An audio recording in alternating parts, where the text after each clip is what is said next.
जी, मैं फ़ैल मलिक। आज सऊदी अरब और पाकिस्तान के दरमियान कोई ब्रेक थ्रू हासिल नहीं हो सका, और जिसके बारे में बहुत खुशखबरियाँ सुनाई जा रही थी और कहा जा रहा था कि जी अब तो वहाँ से फुलझड़ियाँ फूट रही हैं और बहुत खुशखबरियाँ आने को हैं। ऐसा कुछ नहीं हुआ। जैसा कि मैंने आपसे पहले अर्ज़ किया था कि मुल्क के मामलात जो हैं वो उनको संजीदगी से नहीं लिया जा रहे, और ना ही हम ग्लोबल पॉलिटिक्स को समझ रहे हैं, क्योंकि ग्लोबल पॉलिटिक्स को समझने के लिए आपका पॉलिटिशियन होना ज़रूरी है। तो हमारे वज़ीर-ए-आज़म साहब जो हैं वो इस मामले में बिल्कुल खामोश हैं, बल्कि वो तो मंज़र से गायब हैं। उन्हें कुछ अंदाज़ा नहीं है और ना ही उन्हें कुछ पता है। लगता है चीज़ें उनके कंट्रोल से बाहर हैं। उनको ये नहीं अंदाज़ा कि उनके एक वज़ीर जो है वो शाह महमूद कुरैशी पर किस तरह से बरहम हो गए और उनको कैसे कह दिया कि वो उन्होंने कुछ नहीं किया और फ़ॉरेन ऑफिस पर चढ़ाई कर दी। और उधर जो फ़ॉरेन मिनिस्टर हैं उन्होंने स्ट्रेट अवे टेलीविज़न पर आके यानी टाइम टेस्टेड फ्रेंड सऊदी अरब के अगेंस्ट इतनी ज़्यादा जो है वो गुफ्तगू कर दी कि हालात हमारे लिए बहुत टेंस कर दिए। अब चलें, ऐसे मामला तो हो जाते हैं, लेकिन हमने वक्त की नज़ाकत को बिल्कुल नहीं समझा। हमारे पड़ोस में इंडिया जो है वो इस वक्त अपने मुश्किल तरीन दौर से गुजर रहा है। उसके लिए चीज़ें बहुत टफ हैं।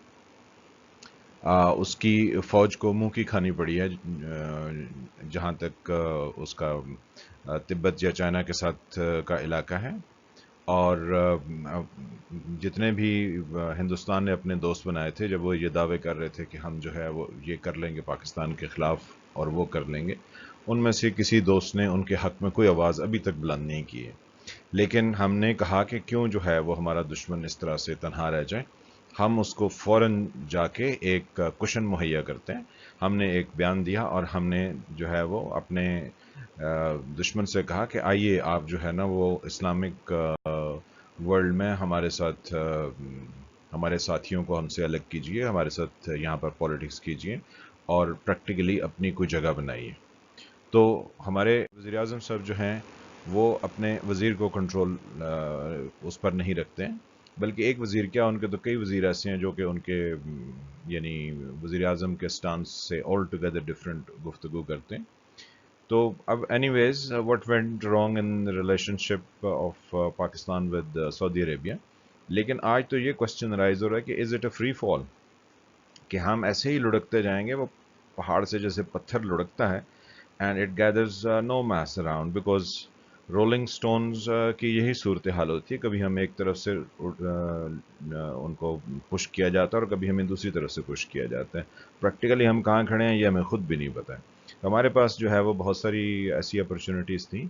अभी हमने एक डेलीगेशन की सूरत में कुछ गवर्नमेंट ऑफिशियल्स को भेजा जो गुफ्तगू कर रहे थे वहाँ पे, लेकिन पीछे हमारे जो वज़ीर ख़ारजा साहब हैं वो अपने ऑफिस में बैठ के कतर के कुछ ऑफिशियल से मुलाकात फरमा रहे थे, और वो भी आज के दिन, कि जहाँ पर इतनी हम एक ब्रेक थ्रू हासिल करने की कोशिश कर रहे हैं तो यहाँ से जो है वो चीज़ें जेपरडाइज़ की जा रही हैं, क्योंकि हम ये जानते हैं कि कतर का सऊदी अरब के साथ जो है वो जो रिलेशन है वो अच्छा नहीं है और वो दूसरे कैंप में है। और प्रैक्टिकली सऊदी अरब को भी यही मसला है कि हम जो है वो तुर्की और ईरान के साथ जो है वो इस तरह के रिलेशन बनाने के और फिर मलेशिया कॉन्फ्रेंस करके और फिर सऊदी अरब में OIC और सऊदी अरब को चैलेंज करने की कोशिश कर रहे हैं। तो लीडरशिप की ऑफ कोर्स जो है कुछ ना कुछ साइकी होती है। तो उन्होंने कहा कि शायद जो है उनको तनहा किया जा रहा है, तो वो अपनी पूरी कोशिश में है कि जी आप आइए, फिर देखते हैं कि आप सऊदी अरब को तनहा करते हैं या आप खुद तनहा होते हैं। तो प्रैक्टिकली हम आज जो है वो वी फेल टू अचीव। तो हमने बहुत झूठी खबरें फैलाई थी कि बहुत खुशखबरियाँ आने वाली हैं, लेकिन ऐसा कुछ नहीं हुआ। और हमारे जो यानी मुल्क के मामलात हैं, अब हम उनको नॉर्मलाइज़ नहीं करना, बल्कि हम उनको रेगुलराइज़ करने की कोशिश कर रहे हैं कि इनको कैसे मेंटेन किया जा सके। नॉर्मलाइज़ तो वो होता है ना कि जब चीज़ें जो है वो आपकी सब ठीक हो जाएँ और उसमें जो है वो वही कॉर्डियल रिलेशनशिप हो जाए, वही जोश और जज्बा आ जाए। तो अभी तो ऐसी कोई सूरत हाल नहीं है। हमारे मुल्क की 72 साल की तारीख़ है और इसमें जो है वो हमने कई तरह की ऐसी सूरत हाल या ऐसी कैफियत से हम गुज़रे हैं कि जहाँ पर चीज़ें हमारे लिए बहुत डिफ़िकल्ट रहीं, और प्रैक्टिकली हमने कई जगहों पर जो है वो ऐसी शर्मिंदगी भी उठाई। लेकिन हमें ये तो कम से कम अंदाज़ा होता था कि फ़लाँ के दौर में फ़लाँ गलती हुई थी और फ़लाँ उसका ज़िम्मेदार है। लेकिन आज की ह्यूमिलिएशन का हम किसको ज़िम्मेदार ठहराएं? वज़ीर-ए-आज़म साहब जो हैं वो इसमें नहीं है, फ़ॉरेन ऑफिस سے کوئی جو ہے وہ آج کے جو آفیشلز وہاں گئے تھے ان کے ساتھ نہیں تھا.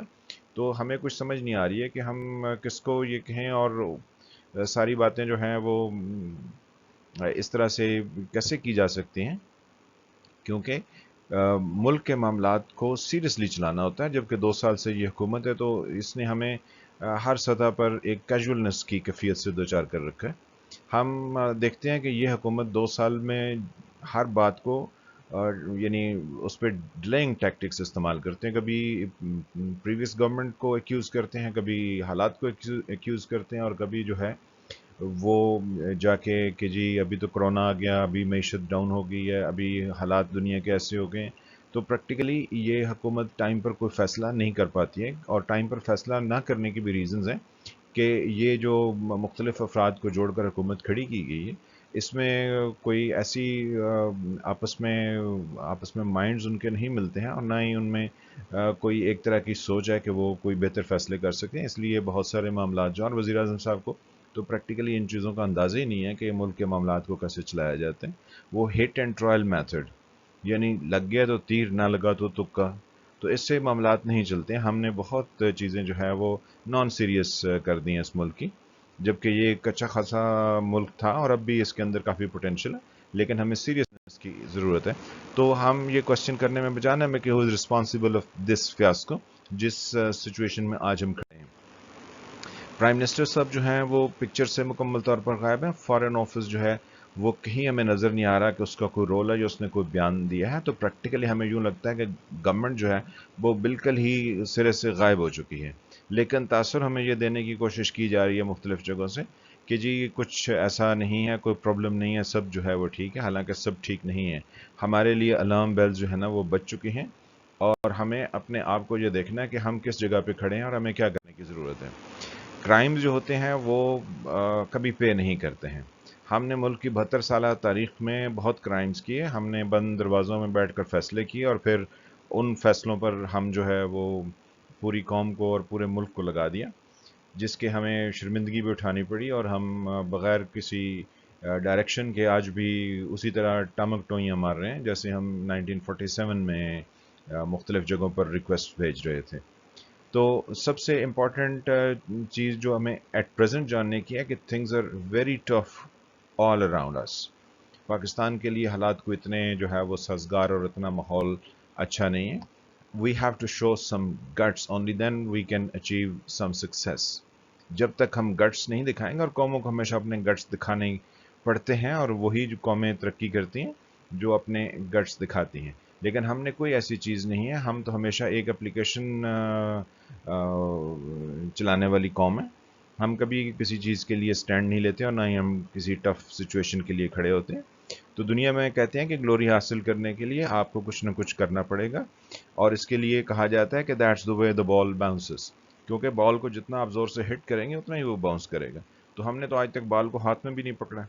تو پریکٹیکلی ہمیں اس صورتحال سے باہر نکلنے کی کوشش کرنی چاہیے، اور ہمیں یہ دیکھنا چاہیے کہ ہمارے ملک کے مفاد میں کیا ہے، اور اس کا جو رائٹ فورم ہے یعنی پارلیمنٹ میں جا کے اس چیز کو ڈسکس ہونا چاہیے، اور پتہ چلنا چاہیے کہ ہم کہاں کھڑے ہیں، ہماری ڈائریکشن کیا ہے.